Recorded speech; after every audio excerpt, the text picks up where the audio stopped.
Welcome back to the Homestead Kitchen, friends. My name's Jessica, and today I'm going to open my new KitchenAid pasta roller that I'm super excited about. And we're going to try it out, and we're going to roll 6 batches of pasta. So let's open this thing. Okay. It's really heavy. It's heavier than I expected.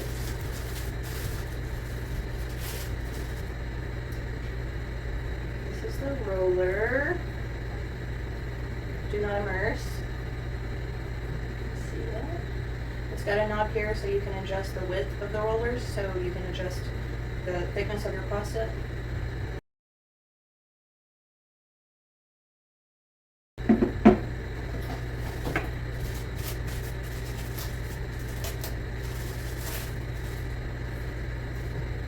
This looks like the spaghetti cutter. It's got these little blades that are real tiny. These are so heavy.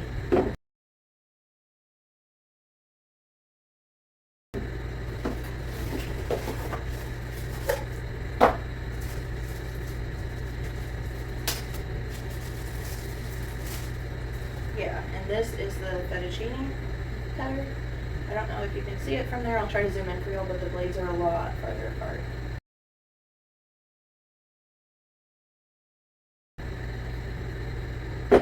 Yay! And then we have a cleaning brush. I'm going to save this for later. Get this out of here. So we can start. Okay, so I'm going to try to attach the pasta roller to my KitchenAid. Unscrew that piece.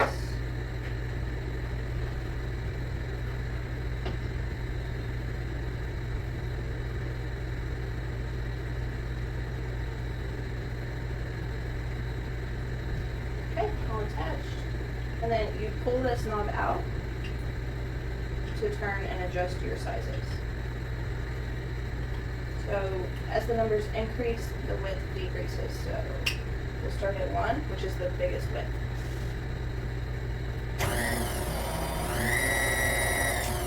And it's rolling. Yay! Alright, we're ready to go. I'm going to get some pasta dough and some flour and a cutting board, and we'll be right back.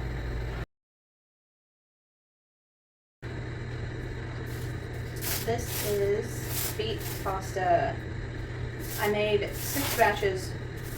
Blake brought me home 3 beets, and it only took, I probably could have used less, but it only took about a half a beet per batch of pasta dough. So I got 6 batches. One of them I added blueberries and tried to make it a darker hue of purple. So we'll see as we're doing them if we find one that looks darker purple, if we think that that's the one with the blueberries or not.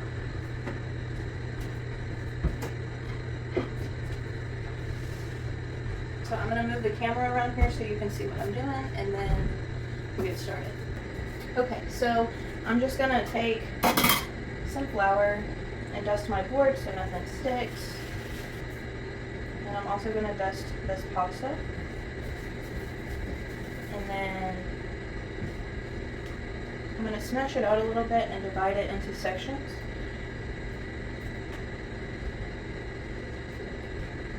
To start rolling.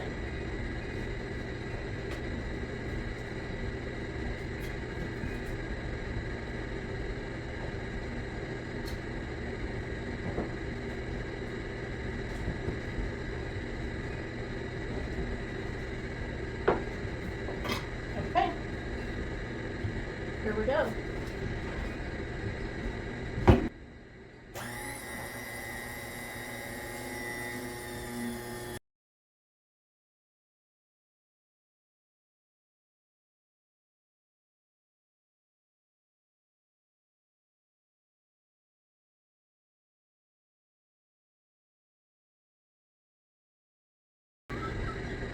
Okay.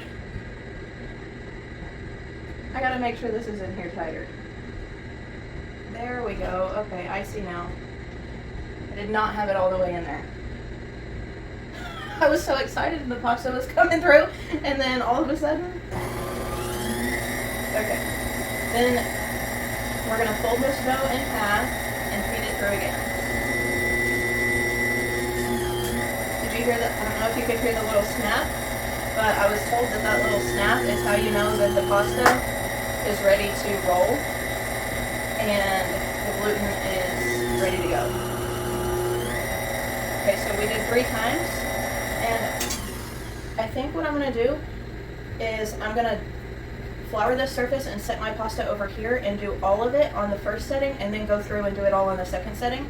That way I'm not working my way all the way down to the thinnest layer and then having to go back and repeat that process with every little piece. So I'm going to set this aside and we're going to go through these, and then I'm going to go get that other pasta and we're going to do it all at once. So here we go.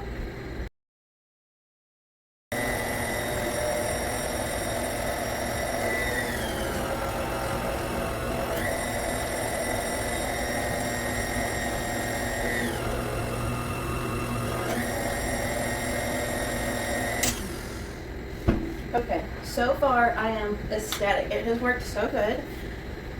I folded it over and did 3 times through on the same setting, so I'm going to go get a couple more batches of pasta. We might not be able to do all 6 on the same setting, but we can do probably at least half of them, probably at least 3 batches, and then go through and do the whole process again. So I'm going to go grab 2 more batches and keep on going.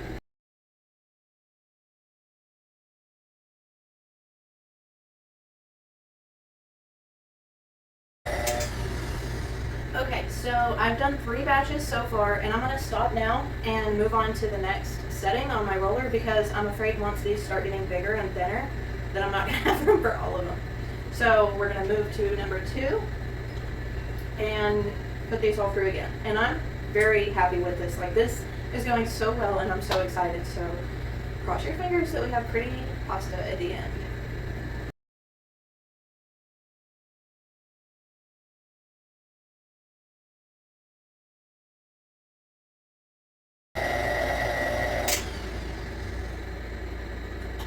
Okay, we're on to number 3 now. So a couple things that I'm realizing is some of my dough is wetter than the other dough. And I think it's going to be hard to get a perfectly consistent moisture content in my dough if I'm putting vegetables into it and putting beets and things that add moisture. So I tried to keep it pretty consistent when making it, but the wetter dough, I'm having to extra flour in between. I'm having to put extra flour on it in between each roll or else it's getting too sticky. The drier dough is already starting to dry, so that's good in the way that it'll dry quickly once I'm finished, but not ideal in the way that if I don't hurry it up, it's going to dry too much before I'm ready to cut it. Some people I've seen rolling pasta, they actually prefer to let their dough dry partially before they cut it to prevent it from sticking and clumping together. But I've never done this. This is our first try, so we're going to keep going, and it's going pretty good, but those are kind of my takeaways so far. So let's move on to number 3.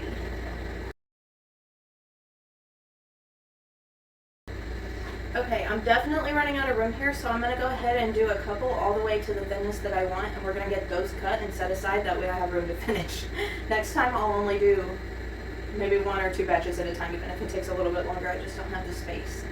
So we're going to go ahead and do this one on number 4 and then 5, and hopefully at 5 that'll be thin enough, and we can go ahead and cut it.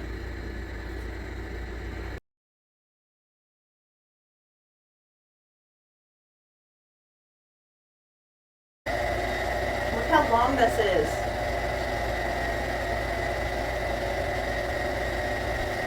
I actually think I want to try 1 more and get it a little bit thinner.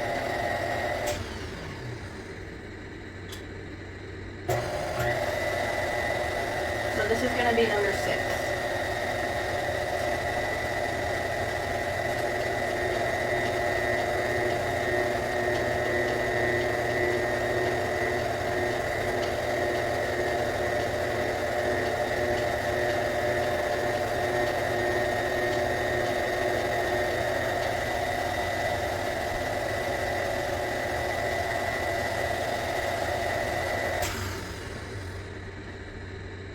Did you see how long that is?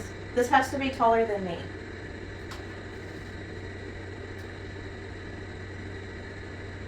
Okay, we're gonna go ahead and cut this one and get it laid over there on the tray.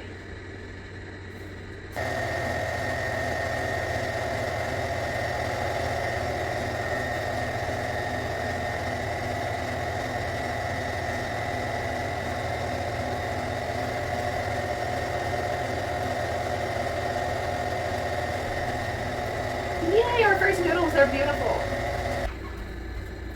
Okay, I'm back. I had to go get the drying rack set up, and I'm gonna wash my hands, and we're gonna get back to cutting. And like I said, we're gonna go through and do each one all the way down to the thinnest, which I'm choosing 6 is my thinnest. And then we're gonna cut them, and then we're gonna do 1 batch at a time from here on out, because I would like to, maybe we'll try 2. I would like to do 2, but I don't know if I can manage it, because they're starting to have to be stacked. Had to pause and show y'all my little happy face.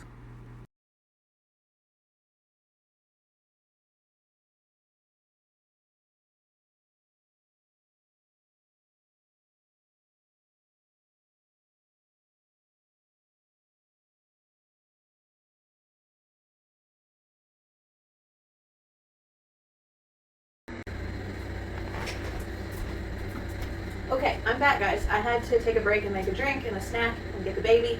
So this is where we left off, and we've got 4 more pieces to finish rolling and cutting here, and then we'll move on to the next 3 batches. So let's get to it.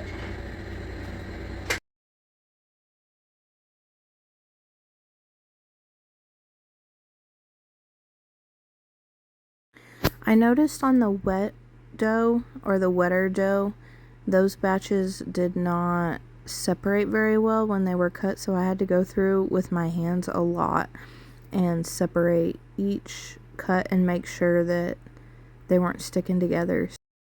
Okay, I have 3 batches of fettuccine cut, and I'm going to do 1 batch at a time now since I don't have enough space. And I'm going to try the spaghetti cutter next.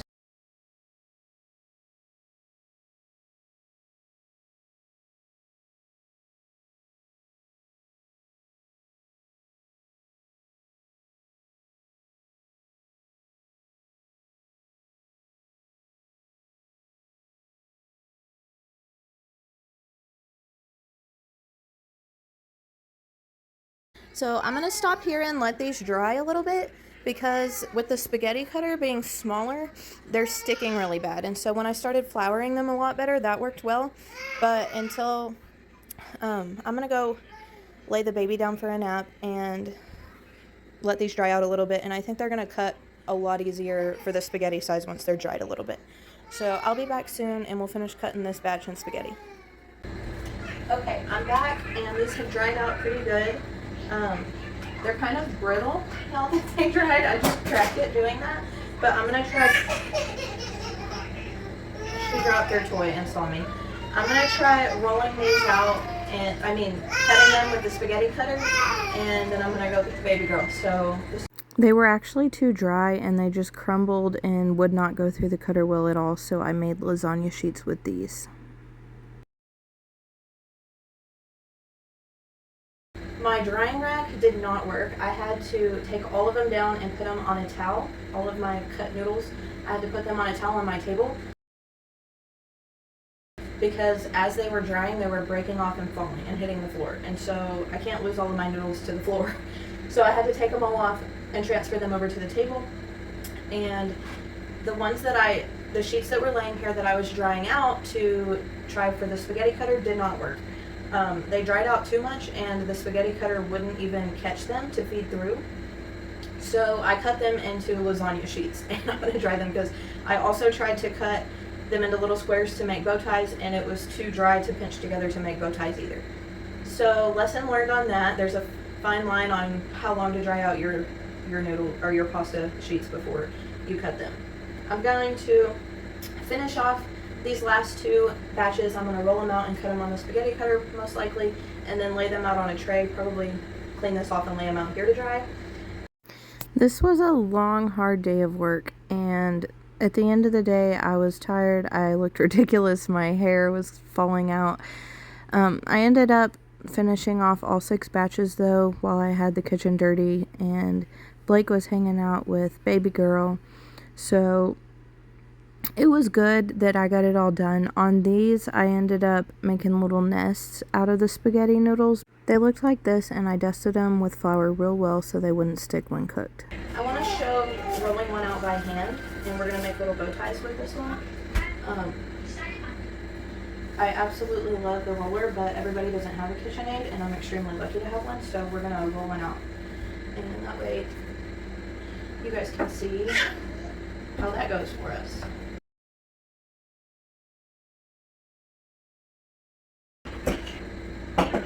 Okay, I'm still rolling. This is a labor of love to hand roll pasta because it is nowhere near as thin as my pasta roller would have already had it. Of course, I don't expect it to be because I'm hand rolling it, but now I'm spoiled. That's for sure. I still hand roll all of my tortillas and wraps. And I had a tortilla press, and don't know how to use it very well, so I don't use it anymore. I only really used it for corn anyway, and I would hand roll the flour.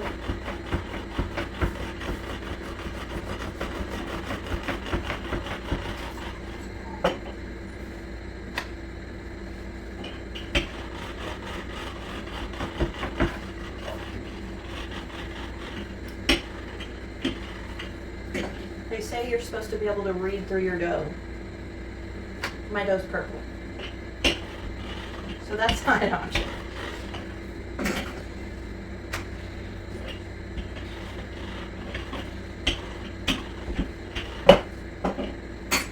Honestly, that's all I think I can get it rolled out.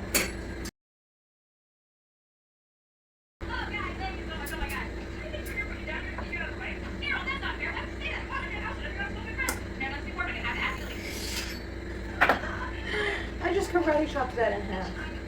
So my brilliant idea to use the nutcracker to pinch them together did not work as well as I thought it would. I thought it would work better than my fingers because it's smaller and it pinches completely together, but I just used my fingers in the end. Clean fingers. The bow ties are adorable and I love looking at them. They're so satisfying, but they do take forever, and after using the cutter, I'm super spoiled.